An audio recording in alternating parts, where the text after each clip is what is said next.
We are here with Int'l in Scotland. He is the International Beat Poet Laureate. Hi, Finn.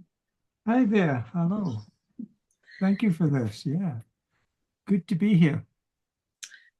And first, I want to show him the award that I will be sending to him. Let's see here. Here it is. Here, can I show it here? Let me see. Is it showing up enough? Yeah, It's yeah. Thank you. and so anyway, you were highly recommended to become a Beat Poet Laureate from many different people sending me recommendations for you. Oh, And I think there's a good reason for that. You're very active in poetry groups. And how long have you been doing what you do? I kind of basically, I've been writing for a long, long time, like a lot of us older folk do. I first started, not as young as some, a lot of folks started, 13, 14. I didn't start writing until I was about 18, something Mm-hmm. like that. I was quite old, and not old, but, old to start. And I started just, I can't play an instrument, I can't sing, but I was making up songs in my head and then writing them down. And eventually they transformed into more poetry. And I think it was like Leonard Cohen was my big influence in the early days, Yeah. early 70s. Hearing this stuff is poetry, even though he's singing and things like that. And it was definitely back then, probably about 1971, I think I really kicked off doing it. And I've just been writing for ages, and I just kept books, like a lot of folk books and books, but nobody knew about it outside my family. Basically, it just they knew I did it, and I wrote for them at times, but I didn't. And then So did you join any poetry groups? no, no, I No, never. you just wrote by yourself? Yeah, I got an early poem published back in 1972, back in a music paper called Sounds Music Paper. I just sent it off to them. And it was kind of like a protest poem about British Army in Northern Ireland. At the same time, a few pop groups like Paul McCartney and people like that. They had songs in Mm-hmm. the chart, anti-colonization songs, and I just sent one in, and I couldn't give my name because at the time I was in the military, so I was actually protesting about what the military was doing Yeah. and there, and it got published, and then, which is cool. I still have the clipping in a file. So, and then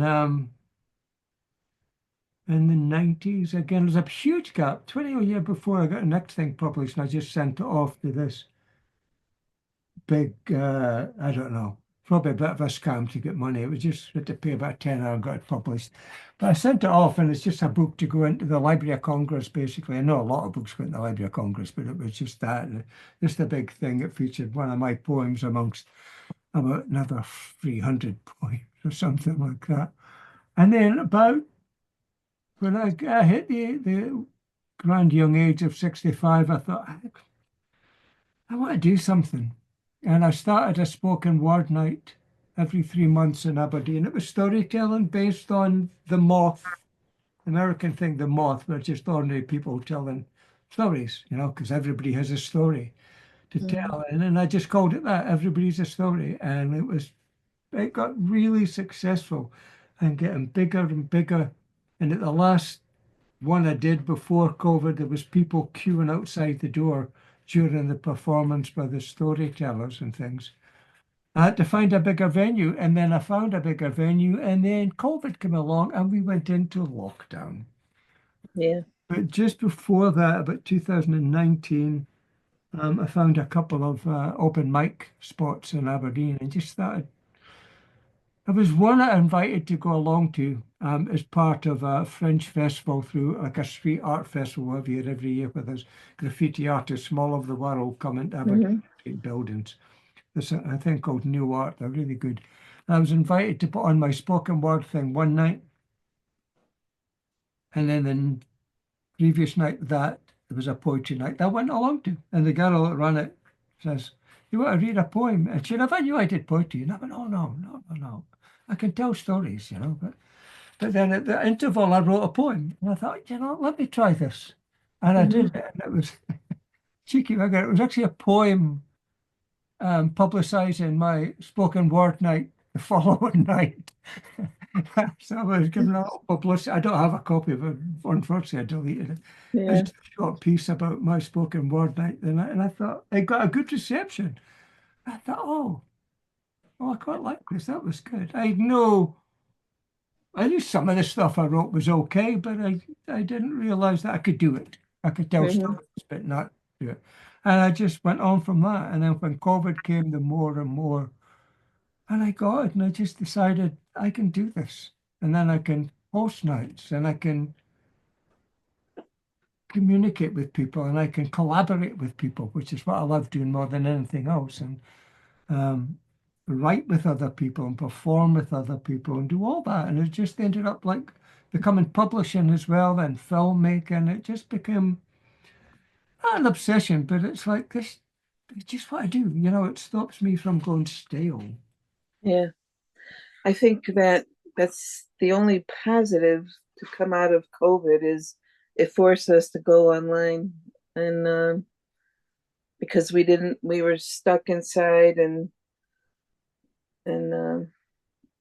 we had Yeah. no other way to, I mean, we but wouldn't, it opened us up to the whole world. yeah, we wouldn't know half the people, well, more than half the people that we know Yeah.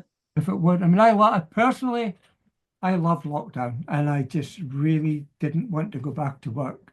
And then when we did the second lockdown, the time went back to work after that, I thought, no, I'm going to give it a year and I'm going to retire. I just had enough. And I loved my job. I did it for 45 years. I really loved it. But I just liked not working more. Yeah. And when I was working, I created as well. I'd be sitting in my taxi and I'd be writing and I'd be doing all sorts of stuff in there. So it wasn't as if I was bored at my work. I Hmm. just keep on doing what I do. And Life is funny that way.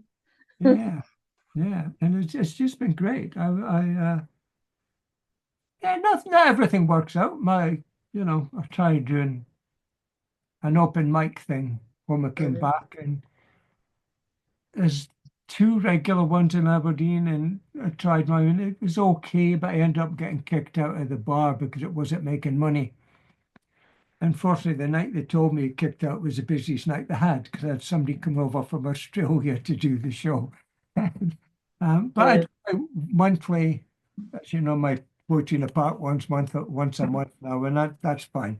That's good. Hmm. Cafe doesn't have stipulate that we work outside or inside if it's raining. They don't stipulate the fact, oh, you have to be busy. So Yeah. they're supportive of us. So. So are there a lot of poets in your area? And yeah, in Aberdeenshire, the county I live in, it's not a huge population, and the whole county's only got about 500,000 people. It's like half of that's in the city, and the other half's in the rural. Hmm. But it's quite land-wise, it's quite big. Yeah. For Britain, not as big as some of the states or counties within the states and in the states, if you know what I mean. But it's still big, spread out kind of stuff. But vast nothingness and things, but there's a reasonable amount of boy people, and yeah, I'm there's asking because I have to I have to drive like an hour away from where I live to connect with most of the poets, that are around here. well, yeah, but I'm kind of the same. I have to get in Aberdeen for most of them are in that area. It's about a 45-minute drive, 35 miles. There are a few here. I do occasionally put on open mics here. I used to do it regularly in a hotel in the next village, and it was successful enough that people came along. But and sometimes even people come up from the bar to the room we use to listen in. but new people took over and they never responded to my emails, and the barman who I Yeah. know contacted them and they still. So I just stopped. But I found another place a bit further away in a bar, and I did one in November along with a production place called Mist Mountain. And a Nepalese guy who lives in Aberdeen or somewhere like that. We did this joint thing, and I found this venue, a bar in Fraserburgh, which is 11 miles away, and it was good. It was quite successful, and I'm going to do another one just before Valentine, just on my own this time, as Blot, like a Valentine, anti-Valentine night, and we're going to get, we'll get some people to come along to that one, yeah, which Well, is I do have, fine. I You're have still to say, driving. Sorry? do have to say, you have made quite an impression on Aye. all the people that recommended you, and most of them were from the U.S. Yeah, I'm surprised and just humbly delighted at that. I know that when we announced that I got this and I was talking to my daughter, actually talking to a friend who stays in the Mhm. village, she put one poetry book Yeah, out. we'll show you again. uh, I'm going to be mailing it out to you tomorrow. but I told this friend in the village, and she said, "Oh, you should put it on under the village's Facebook page." And I went, "No, I'm not doing that." "No, go and do it. Do it." So I kind of did it. Hmm. And I got two responses. One was from my daughter, and one was a friend who lives in the next village. So it's kind of like, which is kind of okay. It's like over the heads of people here, Yeah, which is to be expected. It's a wonderful place. A lot goes on in it, but and they're nice people. But it's not their forte. When I had hmm, the two previous spoken word festivals in the village hall, yeah, a couple of people came along that from the village that wasn't performing. I got good audiences from other places, but locals, it was like, it's not their cup of tea. And no, half the stuff they do is not my cup of tea. So there you hmm. go. So, would you like to read something? Yeah, I'll read. Um, I don't write so much as I used to, but it never bothers me that that happens because it's what happens in life, isn't it? You write, Yeah. you don't. I mean, I didn't write much during the early part of this century for a bit. So I wrote this one, I don't know, not too long ago, anyways. End of last year, or was it this year? It's called The Color of Dreams. Woke up in a cold sweat in a town I didn't know, unfamiliar places, partially recognized names of people who they aren't. It's a shut town, shut up shops, shut up faces, twisting roads and alleyways that even Ginsberg would have a hard time with. As my one step go lightly, breezing, down coffee shop, whorehouse avenues, where creatures in scarlet blouses try to wake me from the direction I'm heading. Hey, I know what you're up to.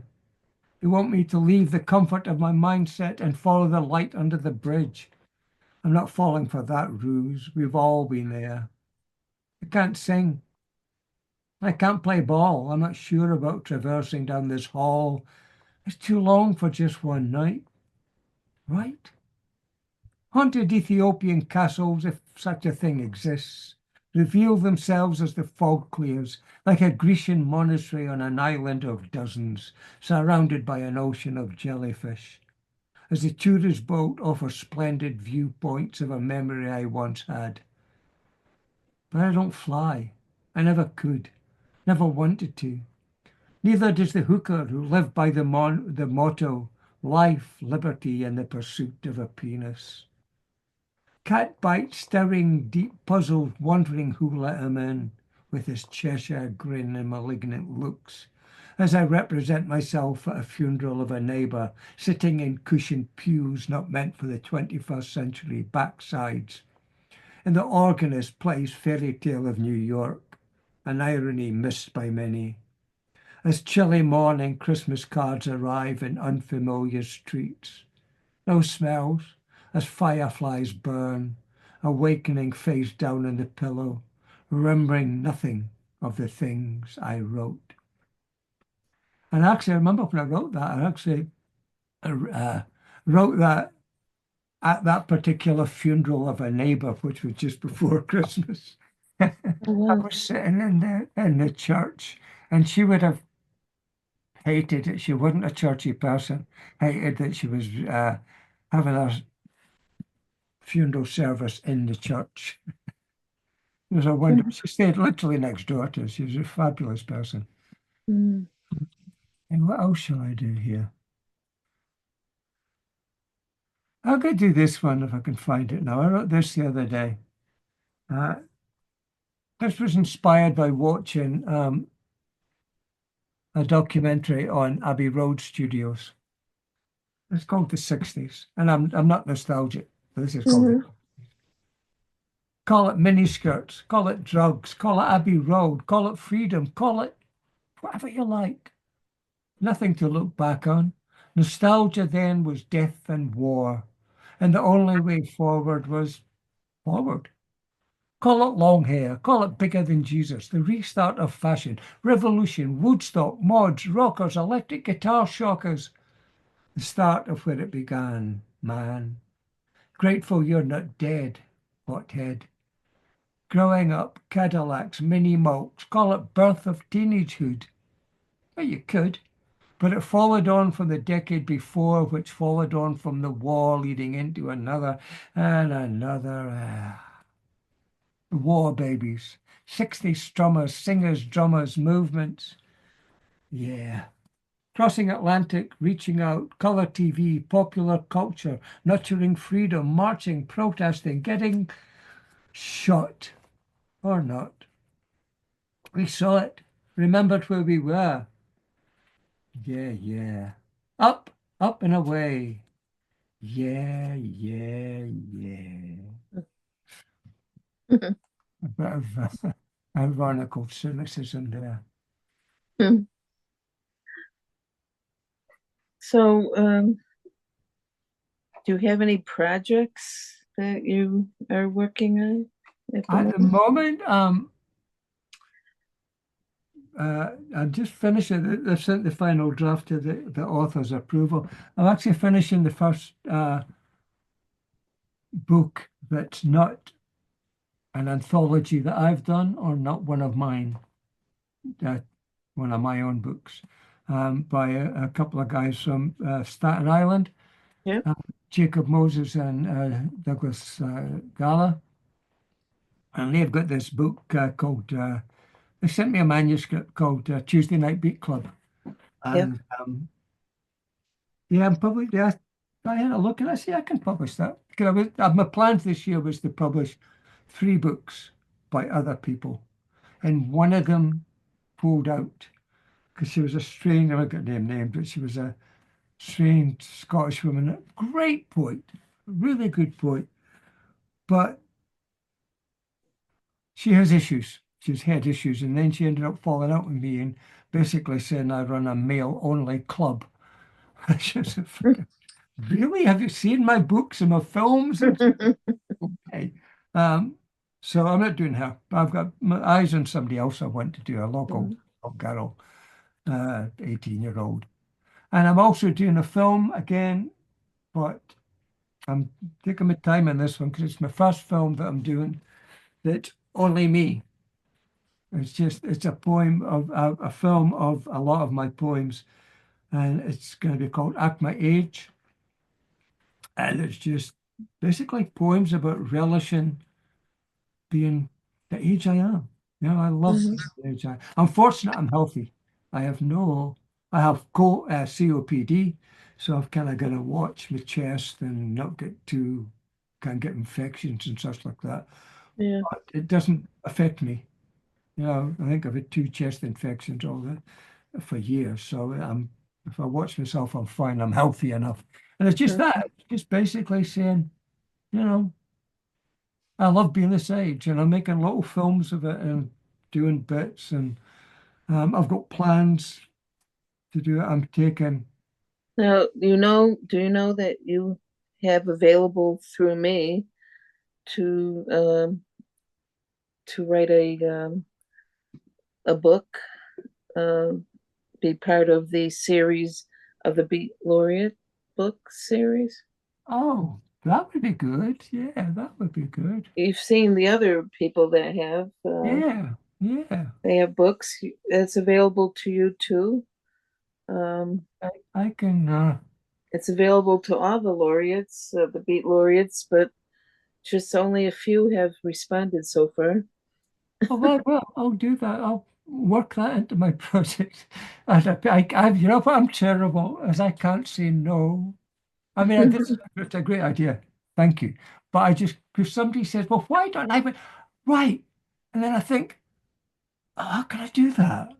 I mean, like last night I ran a workshop. Somebody says, wanted a workshop, and I'd done one before. I don't do them often. I like doing them, but Mm, he says, okay, I'll do it. I'll do it on Monday. You okay for that, Lewis? He says, yeah. He's a young guy. He's never been mhm. to a workshop before, and he's just fresh to poetry, and he's just learning, wanting to learn. So I got a few people along to it. A few from America came along, and Brian Franco came along, Michael Sindler came along, and a couple other people came along. Just the right number came Yeah. along, came along to it. And then I realized yesterday afternoon, I only agreed to do this last week. Then yesterday afternoon, I thought, shit, I've got a meeting tonight. I'm in our village hall committee, and I'm supposed to do that. So to tell a lie and say, oh, I've got people coming, surprising people coming. And the weather was awful last night, so nobody would be traveling anywhere. So tough.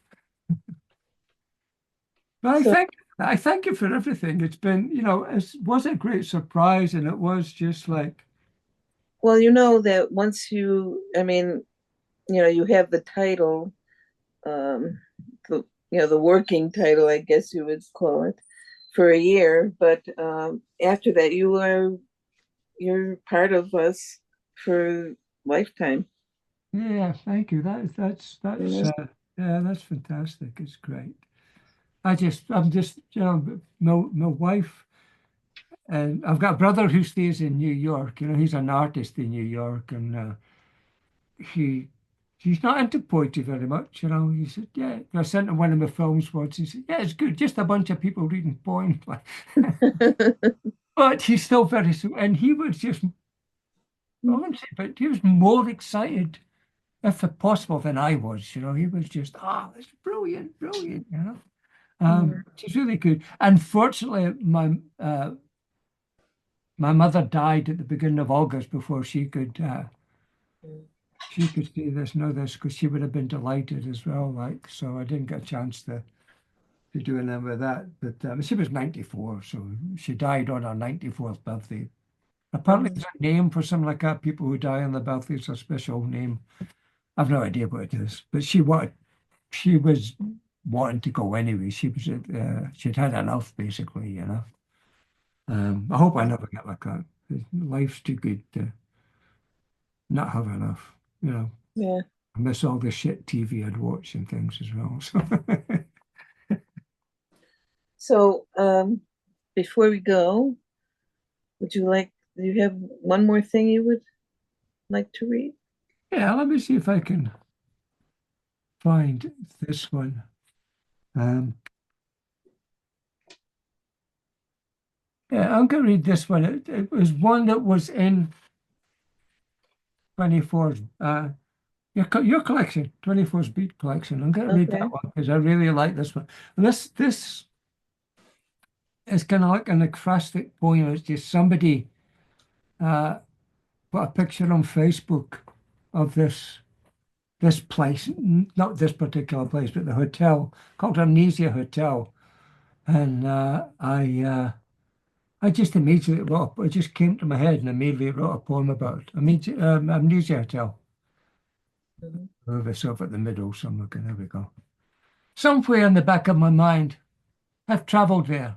It's the place we're always meant to go, where memories are best forgotten. You've been there, you know you have, even though you don't remember. It's closer than you think. You know, small bar, cheap drink, concrete everywhere. Nothing to make you want to go back.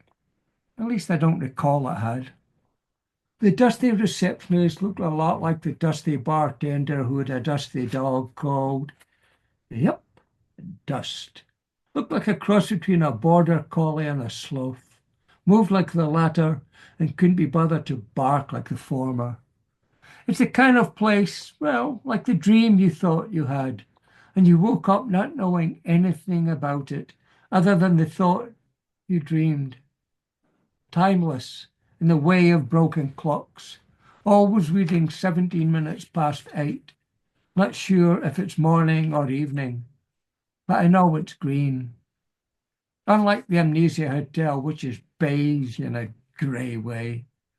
And the only vegetation is some sorry-looking weeds growing begrudgingly in the cracks at the bottom of the sign pole, and even tumbleweeds avoid it if it has to. Boring cars park in the shadow of shadowy buildings, shacks disguise this room, and the evening sun doesn't hang about long enough to offer relief. One night stays, passers-by going to places they want to remember, but forgetting why they stopped there, middle of nowhere. Still somehow, somewhere, I guess. She met me by the vending machine, the one outside at the rear of the laundry room where the heat blended with the noise and the condensation from the washers. No dryers, just a line of old rope where the linen was hung and dried. We chatted about nothing much as we drank our warm and fizzy low-brand colas, then went our separate ways. As much excitement as you could get in the place to forget somewhere out there. If you don't ask for directions, I really couldn't tell you where. Mm. There you go. Well, I think that being a deliberate. It was, I think it's more American style poem than anything British. You know, it wasn't deliberately wrote. I think that mhm, there was of a hotel called Amnesia Hotel, which exists somewhere. I think the person told me eventually, oh, that is here, or whatever, you know. Although it did look exactly like that in the old black and white picture. I mean, it could be a brilliant colored place, but it was in black and white and it fitted yeah, it. So yeah. Well, it's been delightful. it's been an absolute pleasure. Thank you. Thank you. And gee, I hope someday I can meet you in person. Yeah, that would be fine. That would be cool. As I said, yeah, you can take us back out, please. That I can't travel very much because of my wife, and it's she can't Yeah. travel on her own. And she loves flying, so but you never know. It's just once we're off the planes and things, and Mhm. getting about's the issue. But you never know. One day we're still planning to do something somehow. The two of us, if we get a cat sitter at any time. So Smudge rules the roost. But thank you anyway, and hopefully we'll make it over there sometime. And good health to you. Good luck and good health to you both. Mhm. Thank you. Thank you. Thank you. Bye.